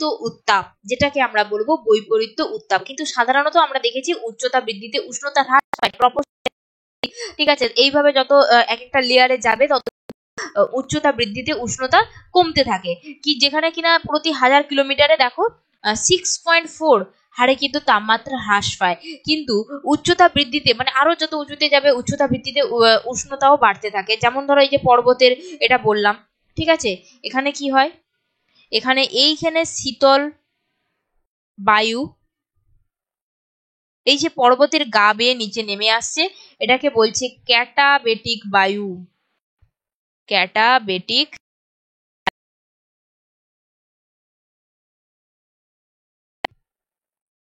ও ভারী, দেখা যাচ্ছে তো হ্যাঁ, এই বায়ুটা হচ্ছে শীতল ও ভারী। এই বায়ুটা কি করছে, উষ্ণ আর শীতল হয়ে এই ওপরের দিকে যাচ্ছে, উষ্ণ শীতল নয়, উষ্ণ ও হালকা হয়ে, এটা হচ্ছে উষ্ণ ও হালকা এই বায়ুটা। এটাকে বলছে কি বায়ু, এটাকে বলছে অ্যানাবেটিক বায়ু। অ্যানাবেটিক বায়ু, এটাকে বলা হয়, এই ঘটনাটাকে বলে বৈপরীত্য উত্তাপ, যেটা একটা এক্সেপশনাল। ক্লিয়ার? নেক্সট চলো, আর কি রয়েছে, স্থলভাগ আর জলভাগের বন্টন। আমরা জানি যে স্থলভাগ আর জলভাগে যদি উষ্ণতা আসে, সূর্য থেকে তো আলো তো চারিধারেই পড়ছে, স্থলভাগেও পড়ছে জলভাগেও পড়ছে, কিন্তু স্থলভাগ দ্রুত গরম হয়, মানে দ্রুত উষ্ণ হয়, আবার দ্রুত শীতলও হয়ে যায়, কিন্তু জলভাগের ক্ষেত্রে সেটা হয় না। যেহেতু জলভাগের তুলনায় স্থলভাগ আমরা কি হয় বেশি তাড়াতাড়ি উষ্ণ হয়ে যায়। দেখো এখানে কি বলছে, জলভাগ অপেক্ষা স্থলভাগ দ্রুত উষ্ণ ও শীতল হয়। একই পরিমাণ সৌরশক্তি দ্বারা নির্দিষ্ট পরিমাণ জলভাগের তুলনায় স্থলভাগ 3 গুণ বেশি উষ্ণ হয়। সেজন্য একই অক্ষাংশে অবস্থিত মহাদেশীয় অঞ্চলে গ্রীষ্মকাল বেশি ঠান্ডা আর উপকূল অঞ্চল হয় সমভাবাপন্ন প্রকৃতির। এটা তো এই কারণে মানে বিভিন্ন অক্ষাংশে ভেদে তারতম্য তো দেখা যাচ্ছে, আজকে আমাদের এখানে ঠান্ডা, কালকে ওখানে গরম। বোঝা গেল? এই কারণেই এটা হয়। আর কি রয়েছে? বায়ু প্রবাহ। নানা ধরনের উষ্ণ ও শীতল বায়ু প্রবাহে আমরা এই উষ্ণতার ব্যাপক পরিবর্তন লক্ষ্য করি। যদি আমরা যখন মৌসুমী বায়ু আসে, যখন ধরো ক্রান্তীয় যে বায়ু আসছে, ঠিক আছে, এইরকম বিভিন্ন বায়ু প্রবাহ যখন আমরা দেখতে থাকবো, সেই বায়ু প্রবাহ বেঁধে বিভিন্ন রকম টেম্পারেচার আমাদের কিন্তু পরিবর্তন হতে থাকে। তারপরে রয়েছে সমুদ্র স্রোত। উপকূল অদূরে উষ্ণ ও শীতল সমুদ্র স্রোত উপকূলীয় জলবায়ুকে দারুণভাবে নিয়ন্ত্রণ করে। আর রয়েছে ভূমির ঢাল। ভূমির ঢালের উপর সূর্যালোক লম্বভাবে পড়ে, সেই ঢালে উষ্ণতা অপেক্ষাকৃত বেশি হয়। এর বিপরীত ঢালে উষ্ণতা তির্যকভাবে পড়ায়, এইখানে উষ্ণতা কম হয়। স্বাভাবিক। ভূমির ঢাল, একটা ভূমি, এরকম একটা ভূমির ঢাল রয়েছে, এইখানে যেইভাবে পড়বে এইখানে সেইভাবে পড়বে না, তির্যক ভাবে পড়বে, সেক্ষেত্রে উষ্ণতা কম হবে। ক্লিয়ার? চলো নেক্সট আমরা যেটা যাব, নেক্সট যে টপিকটা রয়েছে, আচ্ছা নেক্সট যেগুলো রয়েছে দেখো, সাতের দাগে মেঘাচ্ছন্নতা রয়েছে। ঠিক আছে, মানে এটাও একটা তারতম্য, উষ্ণতা তারতম্যের একটা অন্যতম কারণ। স্বাভাবিক উদ্ভিদ কেটে মানে উদ্ভিদের বাষ্পমোচন হার বাড়ায়। এবারে যখন হচ্ছে যে উদ্ভিদ কেটে দেওয়া হচ্ছে, তখন উষ্ণতা তারতম্য তো ঘটছেই। ঠিক আছে, তারপর রয়েছে মৃত্তিকা।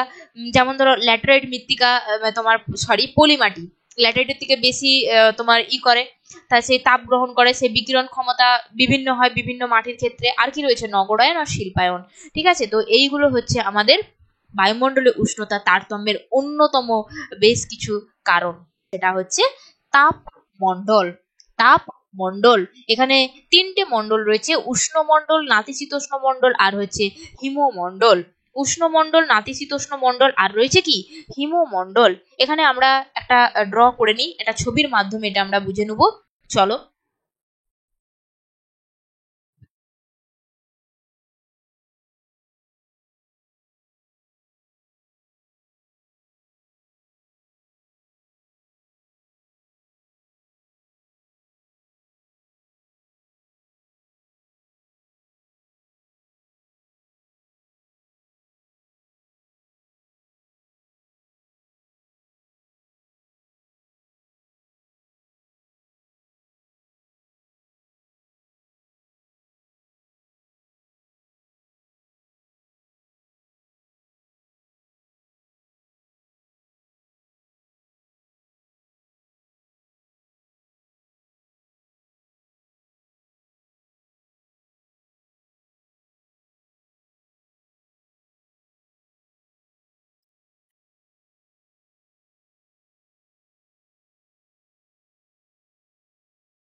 দেখো, এটা একটা তাপ বলয়।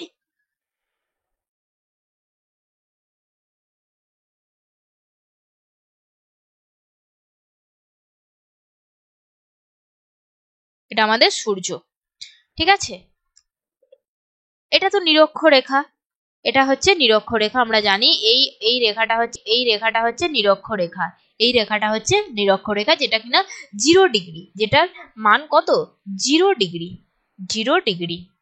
ঠিক আছে, তারপরে যে রেখাটা রয়েছে উপরের দিকে, দেখো উপরের দিকে যে রেখাটা রয়েছে, এই রেখাটা, এটা কি? 23.5 ডিগ্রি উত্তর। এটা হচ্ছে 23.5 ডিগ্রি উত্তর। 23.5 ডিগ্রি উত্তর। ক্লিয়ার? তার উপরে যে রেখাটা রয়েছে সেটা হচ্ছে 66.5 ডিগ্রি দক্ষিণ। বোঝা গেল? নিচের দিকেও সেম, এটা হচ্ছে 23.5 ডিগ্রি দক্ষিণ, আর এটা হচ্ছে 66.5 ডিগ্রি দক্ষিণ। বোঝা গেল? এতটা কি ক্লিয়ার? এরপরে দেখো, এই অংশে সূর্যরশ্মি লম্বভাবে কিরণ দিচ্ছে।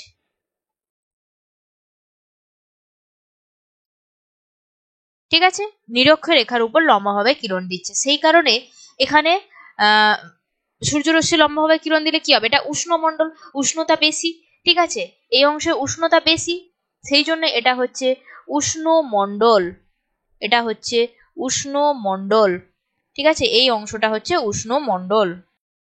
এই অংশটা গোটাটাই হচ্ছে উষ্ণমণ্ডল। ক্লিয়ার? বোঝা গেল? এরপরে দেখো, সূর্য কি করছে আবার? সূর্য দেখো এই অংশে কিন্তু তির্যক ভাবে পড়ছে, এই অংশে তির্যক ভাবে পড়ছে। এই অংশটাই অতি তির্যকভাবে পড়ছে, এই অংশটাই অতি তির্যকভাবে পড়ছে কুমেরু বৃত্তে, কুমেরু না সুমেরু বৃত্তে। দেখো আগে এঁকে নিই আমি, তাহলে আমার বোঝাতে সুবিধে হবে।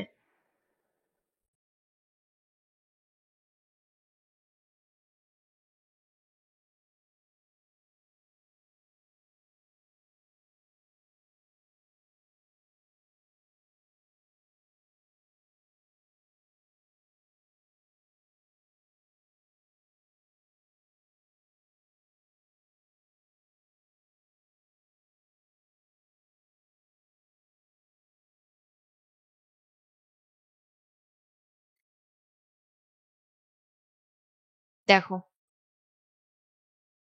এখানে প্রথম যে রেখাটা দেখো, সূর্য, সূর্য নিরক্ষরেখায় কিভাবে পড়ছে, লম্বভাবে পড়ছে, লম্বভাবে পড়ছে। তাহলে এখানে আমি লিখে দিচ্ছি যে এটা কিভাবে পড়ছে, লম্বভাবে, লম্বভাবে পড়ছে। সেই জন্য এই অংশটা হচ্ছে উষ্ণমণ্ডল, এই অংশটা, এই যে এই অংশটা হচ্ছে, এই অংশটা হচ্ছে উষ্ণমণ্ডল, এই অংশটা হচ্ছে উষ্ণমণ্ডল। ক্লিয়ার?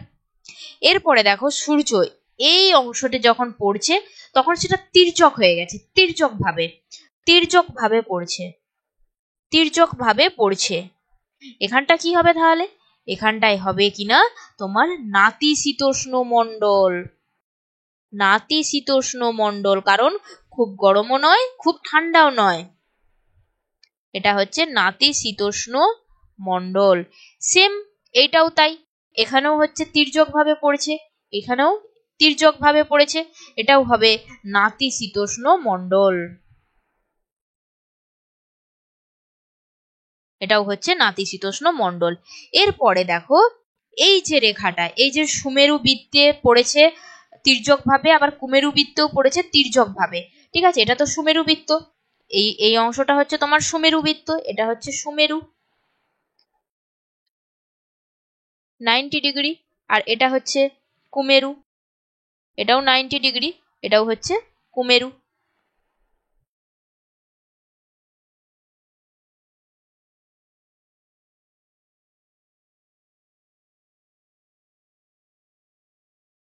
এটাও হচ্ছে কুমেরু, বোঝা গেল? তাহলে এইখানে যে পড়েছে এই যে এই সুমেরু বৃত্তে আর কুমেরু বৃত্তেও তির্যক ভাবে পড়েছে, যেটা কিনা অতি তির্যক, যেটা হচ্ছে কি অতি তির্যক ভাবে পড়েছে, তাহলে এটাকে আমরা লিখব যে অতি, অতি তির্যক, আর এটাও হচ্ছে অতি তির্যক। ক্লিয়ার? হ্যাঁ, এটা হচ্ছে উত্তর মেরু আর এটা হচ্ছে আমাদের দক্ষিণ মেরু। সূর্য যখন নিরক্ষরেখায় লম্বভাবে কিরণ দেয় তখন সেখানে সবচেয়ে বেশি উষ্ণতা থাকে, তাই সেই জন্য এটা উষ্ণমণ্ডল, আর যখন তির্যক ভাবে উষ্ণতা দিচ্ছে সেখানে একটু ঠান্ডা একটু গরম, সেই জন্য সেটা নাতিশীতোষ্ণ মণ্ডল, আর যখন অতি তির্যক ভাবে দিচ্ছে তখন সেখানে কি হয়, তখন সেখানে হয় তোমার, দাঁড়াও লিখে দিই, সেটা হয় হিমমণ্ডল, হিমমণ্ডল মানে প্রচুর ঠান্ডা, ঠিক আছে, এই দুটো হচ্ছে হিমমণ্ডল। বোঝা গেল? এই হচ্ছে আমাদের তাপ মণ্ডল, এই হচ্ছে আমাদের তাপ মণ্ডল। বোঝা গেল? ক্লিয়ার? সবার কাছে তাপমণ্ডল ক্লিয়ার? নেক্সট দেখবো আমরা, অবশ্যই হ্যাঁ তাপমণ্ডলে যেটা ব্যাপার সেটা হচ্ছে ছবি কিন্তু আঁকতে হবে, ডায়াগ্রাম তোমরা চাইলে স্ক্রিনশট নিয়ে নিতে পারো, ঠিক আছে। তো চলো নেক্সট দেখবো আমরা কি, সেটা হচ্ছে সমষ্ণ রেখা। সমষ্ণ রেখা কি? সমষ্ণ রেখা হচ্ছে, ধরো ভূপৃষ্ঠ, সাপোজ ধরো ভূপৃষ্ঠ, ঠিক আছে, কোথাও এখানে যে টেম্পারেচার, এখানে টেম্পারেচার, এইগুলোকে যখন আমরা স্থানগুলোকে যখন কাল্পনিক রেখা দ্বারা যুক্ত করছি, এখানে তো ভূপৃষ্ঠের যে সমান গড় উষ্ণতা যে স্থানগুলোকে কাল্পনিক রেখা দ্বারা যোগ করা হয় সেটা হচ্ছে সমষ্ণ রেখা। সেটা স্থলভাগ কি, স্থলভাগ উঁচু নিচু হয়, সেই জন্য এখানে এটাকে সমষ্ণ রেখার এক একটা বৈশিষ্ট্য এটা। তারপরে ধরো জলভাগ কি, জলভাগ সমান, এখানে এক সমান্তরাল ভাবে থাকে। বোঝা গেল? এগুলোকে বলা হয় সমষ্ণ রেখা। সমষ্ণ রেখার কিছু বৈশিষ্ট্য রয়েছে, চলো আমি বৈশিষ্ট্যগুলো লিখে নিই। সমষ্ণ রেখা কি বৈশিষ্ট্য রয়েছে? 1 নম্বর বৈশিষ্ট্য, ফার্স্ট বৈশিষ্ট্য কি, এই রেখাগুলো অক্ষরেখার সমান্তরালে হয়। ঠিক আছে, অক্ষরেখার সঙ্গে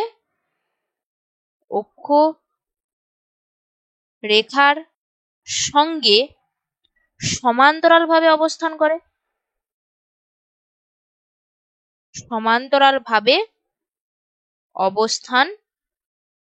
করে। পরে যে বৈশিষ্ট্যটা রয়েছে, তোমার সমষ্ণ রেখাগুলো স্থলভাগে এঁকে বেঁকে অবস্থান করে, এঁকে বেঁকে, ও জলভাগে সমান্তরালভাবে অবস্থান করে।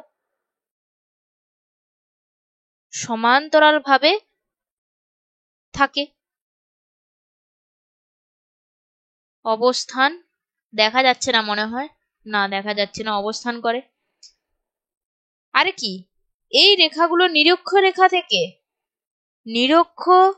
রেখা থেকে যত মেরুর দিকে যাবে, নিরক্ষ রেখা থেকে মেরুর দিকে, মানে তোমার উত্তর বা দক্ষিণ, এটাই লিখি, মেরুর দিকে না লিখে, উত্তর ও দক্ষিণ দিকে গেলে উষ্ণতা কমতে থাকবে, উষ্ণতার মান কমতে থাকে। এই হচ্ছে আমাদের সমষ্ণ রেখার বৈশিষ্ট্য। বোঝা গেল? নেক্সট যেটা যাব সেটা হচ্ছে আমাদের কি রয়েছে, গ্রিন হাউস বা বিশ্ব উষ্ণায়ন। গ্রিন হাউস বা বিশ্ব উষ্ণায়ন, এটা কি? গ্রিন হাউস কি? গ্রিন হাউসের বাংলা কি? গ্রিন হাউসের বাংলা হচ্ছে সবুজ উদ্ভিদ। গ্রিন মানে সবুজ, হাউস মানে কি? বাড়ি বা ঘর, সবুজ উদ্ভিদ। তো গ্রিন হাউস কি? দেখো, ছবির মাধ্যমে আমরা দেখতে পাচ্ছি যে এটা একটা সূর্য। ঠিক আছে, তো এখান থেকে রশ্মি আসছে, এটা একটা ঘর রয়েছে। ঠিক আছে, এটা একটা ঘর রয়েছে, এখানে কিছু সবুজ উদ্ভিদ রয়েছে যার ভেতরে সূর্যরশ্মি ঢুকছে। এই সবুজ ঘর যেটা, সেটা হচ্ছে এইগুলো, দেখো এই যে ঘরটা, এই ঘরটা হচ্ছে ট্রান্সপারেন্ট কাঁচ কিংবা পলিথিন, সাদা যে পলিথিন পাওয়া যায় না, তিরপল পাওয়া যায় না, সেইগুলো দিয়ে তৈরি হয়। কেন তৈরি করে জানো? কারণ এইগুলো শীত প্রধান অঞ্চলে কি হয়, হিমাঙ্কের নিচে সবসময় তাপমাত্রা থাকে, সে কারণে ওখানে ফল ফুল উদ্ভিদ এই সমস্ত বাঁচিয়ে রাখা সম্ভব হয় না। সেক্ষেত্রে কি হয়, এই গ্রিন হাউস তৈরি করা হয়, যাতে করে এই গ্রিন হাউসে কি হয়, সূর্যের তাপমাত্রা ভেতরে, মানে ওই ট্রান্সপারেন্ট কাঁচ ভেদ করে ভেতরে ঢুকবে, কিন্তু ভেতর থেকে আর বাইরে বেরোতে পারে না, বা বেরোলেও সেটা অনেক টাইম লাগে, বহুক্ষণ, ভেতরটা পুরো উষ্ণ হয়ে থাকে। বোঝা গেল?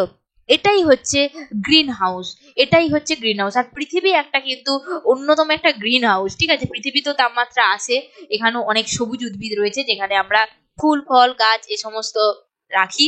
ঠিক আছে, তো এই পৃথিবী একটা হচ্ছে গ্রিন হাউস। আর যেগুলো শীত প্রধান অঞ্চল, সেইখানে এইভাবে তাপ সংরক্ষণ করা হয়। এই তাপ সংরক্ষণ করে কি হয় বলতো, এই উদ্ভিদ ফল ফুল উদ্ভিদ এদেরকে বাঁচানো হয়।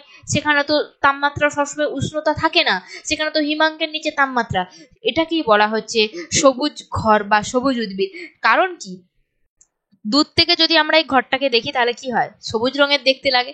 ঠিক আছে, ভিতরে তো ফুল উদ্ভিদের রং কি, সবুজ। দূর থেকে দেখলে আমরা কি ভাবি, যে এটা সবুজ রঙের বাড়ি, সেই জন্য এটার নাম হচ্ছে গ্রিন হাউস বা সবুজ ঘর। ঠিক আছে, তো চলো আর কি রয়েছে। এই তোমার হচ্ছে যে গ্রিন হাউস কিছু গ্যাস রয়েছে যেগুলো কিনা এফেক্ট, গ্রিন হাউস এফেক্ট যেগুলোকে আমরা বলি, সেটা কি বলতো? সেটা হচ্ছে, দেখো কোথা কোথা থেকে আমাদের আসছে। এখানে আমি একটা ছক করে দিয়েছি, দেখো তোমরা দেখতে পাচ্ছ কিনা জানিনি, দেখো, হ্যাঁ হ্যাঁ দেখো, এই যে নীল, বিদ্যুৎ 25%, শিল্প 21%, বনভূমি কত 14%, কৃষি 12%।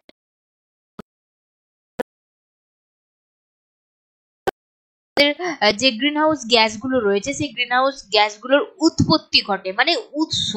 ঠিক আছে, এই অংশ থেকে, বিদ্যুৎ থেকে, শিল্প থেকে, বনভূমি থেকে, কৃষি থেকে, পরিবহন থেকে, ঠিক আছে, জলীয় বাষ্প, এই সমস্ত থেকে যে গ্রিন হাউস গ্যাসগুলো রয়েছে না, সেই গ্যাসগুলোর উৎপত্তি ঘটে। গ্রিন হাউস গ্যাস দেখো কি কি রয়েছে, যেটা সব থেকে বেশি পরিবেশের মধ্যে যেটা গ্রিন হাউস গ্যাস সব থেকে বেশি রয়েছে সেটা হচ্ছে কার্বন ডাই অক্সাইড। সেটা কি রয়েছে, সেটা রয়েছে কার্বন ডাই অক্সাইড। দেখো কার্বন ডাই অক্সাইড কত রয়েছে, 49% রয়েছে, 49%। মিথেন রয়েছে 18%, ক্লোরোফ্লোরোকার্বন মানে সিএফসি রয়েছে, তারপরে রয়েছে নাইট্রাস অক্সাইড, আর রয়েছে জলীয় বাষ্প অন্যান্য গ্যাস। ঠিক আছে, তাহলে আমরা একটা চিত্রের মাধ্যমে কিন্তু দেখতে পাচ্ছি যে কোথা কোথা থেকে উৎপত্তি হয়েছে এই গ্রিন হাউস এই গ্যাসগুলো, যেখানে কিনা কার্বন ডাই অক্সাইড সব থেকে বেশি 49%। বোঝা গেল, এই হচ্ছে আমাদের গ্রিন হাউস গ্যাস। এরপরে এই যে গ্রিন হাউস গ্যাসগুলো আমরা দেখলাম, carbon die oxide, carbon die অক্সাইডের উৎপত্তি কোথায়, কয়লা, খনিজ তেল, বিভিন্ন প্রাকৃতিক গ্যাসের দহন, এই সমস্ত থেকে উৎপত্তি। তারপরে রয়েছে CH4, দেখো CH4 মানে কি, মিথেন। মিথেন কোথা কোথা থেকে উৎপত্তি ঘটে, মিথেন ঘটে তোমার বিভিন্ন ধান জমি, তারপরে যে জলা জমি রয়েছে সেই সমস্ত জায়গা থেকে। CFC মানে ক্লোরোফ্লোরোকার্বন, এটা তো একদম সহজ, এটা হচ্ছে তোমার রেফ্রিজারেটর, ফ্রিজ, এসি, তারপরে ধরো বডি স্প্রে এইসবে থাকে, এইসব থেকে উৎস হয়। তারপরে রয়েছে নাইট্রাস অক্সাইড, নাইট্রাস অক্সাইড কোথায়, রাসায়নিক সার, বিভিন্ন সার শিল্প কেন্দ্র থেকে উৎস ঘটে। আর রয়েছে জলীয় বাষ্প এবং অন্যান্য গ্যাস, সেগুলো বেশিরভাগটাই ঘটে জলভাগ থেকে, জলভাগ থেকে এর উৎস ঘটে। ঠিক আছে, এই হলো আমাদের গ্রিন হাউস গ্যাস যেগুলো রয়েছে তার উৎস। এরপর আসবো গ্লোবাল ওয়ার্মিং। গ্লোবাল ওয়ার্মিং কি, এই গ্রিন হাউস এফেক্ট, এই গ্রিন হাউস এফেক্ট এর যে মাত্রা সেগুলো কি ক্রমাগত বৃদ্ধি পাচ্ছে, ক্রমাগত বৃদ্ধির ফলে সারা বিশ্ব জুড়ে পৃথিবীতে যে ক্রমবর্ধমান যে প্রবণতা দেখা যায় তাকেই বলা হচ্ছে বিশ্ব উষ্ণায়ন বা গ্লোবাল ওয়ার্মিং। মানে গ্রিন হাউস গ্যাস, এই যে তোমার শিল্প কারখানা তাপবিদ্যুতে এত পরিমাণ মানে উৎস হচ্ছে green house gas, carbon die oxide, methane, হ্যাঁ, নাইট্রাস অক্সাইড, এই সমস্ত যে এত পরিমাণ উৎপন্ন হচ্ছে যেটা কিনা একটা ভয়ানক মাত্রা সৃষ্টি করেছে। এটাই হচ্ছে বিশ্ব উষ্ণায়ন, এটাই হচ্ছে গ্লোবাল ওয়ার্মিং। বোঝা গেল, এর প্রভাবে কি কি ঘটে, এর প্রভাবে ঘটে প্রথম যেটা পয়েন্ট সেটা হচ্ছে মেরু অঞ্চলের বরফ আর পার্বত্য অঞ্চলের হিমবাহের গলন। কারণ এত পরিমাণ বিশ্ব উষ্ণায়ন হচ্ছে যেটা একটা অন্যতম কারণ, মেরু অঞ্চলে বরফ গলে জল হয়ে যাচ্ছে, পার্বত্য হিমবাহেরও গলন হচ্ছে। এগুলোর ফলে কি হচ্ছে, একটা গ্রিন হাউসের উপর মানে আমাদের উপর একটা প্রভাব সৃষ্টি হচ্ছে। সমুদ্রের উচ্চতা বৃদ্ধি মানে এই বরফ জল এই সমস্ত যে গলে যাচ্ছে, এত পরিমাণে গ্লোবাল ওয়ার্মিং হওয়ার ফলে সমুদ্রের যে জল সেটা বৃদ্ধি পাচ্ছে। পাহাড়ে এই যে ধরো বরফ গলছে, এখানে হিমবাহ গলছে, এগুলো গলে গলে তো সেই সমুদ্রের জলে আসছে, সেটার ফলে সমুদ্রের উচ্চতা প্রায় 10-12 কিলোমিটার করে উপরের দিকে উচ্চতা বৃদ্ধি পেয়ে যাচ্ছে। তারপরে রয়েছে অধঃক্ষেপণের প্রকৃতি পরিবর্তন, বিভিন্ন ধরো এই যে অধঃক্ষেপণ, যে ধোঁয়াশা কুয়াশা, এই যে অধঃক্ষেপণ সিসিটিসি, এগুলো কি হয়, প্রকৃতি পরিবর্তন করছে, শস্য উৎপাদনের হ্রাস বৃদ্ধি করছে, কৃষি পদ্ধতির পরিবর্তন ঘটছে, এল নিনোর প্রভাবে পৃথিবী ব্যাপী প্রভাব ঘটছে, আর পৃথিবীতে আগত ও বিকিরিত তাপের এক বৈষম্যের প্রভাব পড়ছে। বোঝা গেল, এই হচ্ছে আমাদের গ্লোবাল ওয়ার্মিং বা বিশ্ব উষ্ণায়ন। তো এই ছিল আমাদের বিশ্ব উষ্ণায়ন বা আজকে যে টপিক, তাপ উষ্ণতা বিশ্ব উষ্ণায়নের সমস্ত বিষয়টা একটা ভিডিওতে। তো ভিডিওটা কেমন লাগলো আমাকে জানিও, যদি ভালো লাগে ভিডিওতে লাইক করে দিও। নেক্সট পার্টগুলো খুব তাড়াতাড়ি আমি আপলোড করে দেবো, তাই এই চ্যানেলটাকে অবশ্যই তোমরা যারা এখনো নতুন রয়েছে সাবস্ক্রাইব করনি, সাবস্ক্রাইব করে রেখে দিও। চলো আজকের ভিডিও আমি এখানেই শেষ করছি, পরবর্তী ভিডিওতে আবার তোমাদের সাথে দেখা হচ্ছে।